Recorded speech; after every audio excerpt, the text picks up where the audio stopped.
that there needs to be a re-engineering of thought here. Yes. So if we have people who normally think on their own, because they've come back to say it this morning, even as they were in the lines, that we want change. Yes. We want.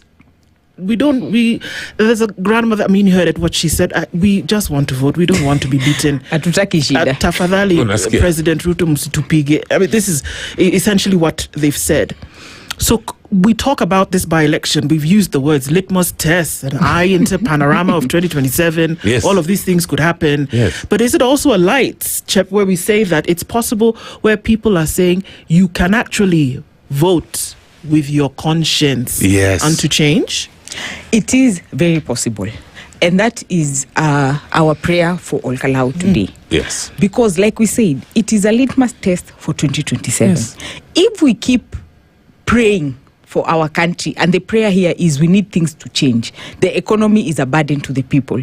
The resources are meager. Those resources that are meager and available are also being misappropriated. Correct. Then this is a chance to say, if Downlaod, with everything that was descent upon them, could make that decision, then it is possible. Because remember in our earlier conversation where I asked, who boxed us into this conversation of it's either or? We were boxed into the conversation of you're either with one term or two term. Yes. But we are seeing the Downlaod people say, you know what, wait a minute. We can actually decide for ourselves. And we can decide through this vote. Then it means in 2027, we can say, wait a minute. Everything notwithstanding, we are going to make the right decision that we feel is for us. When he talked about independence of institutions, our question has always been, how independent is the word independent in the names of those institutions? IEBC will blame Kenyans for not trusting them, that there is trust deficit. But they are the ones who behave in a manner likely not to be trusted, because you cannot come and say things that were distributed do not amount to voter bribery. So then what constitutes voter bribery? So which one is the bribe? Exactly. Exactly. Yeah. So what constitutes voter bribery? Because we cannot have these rules being used against person X, but when it comes to person Y, tunalegeza kamba. That should not work.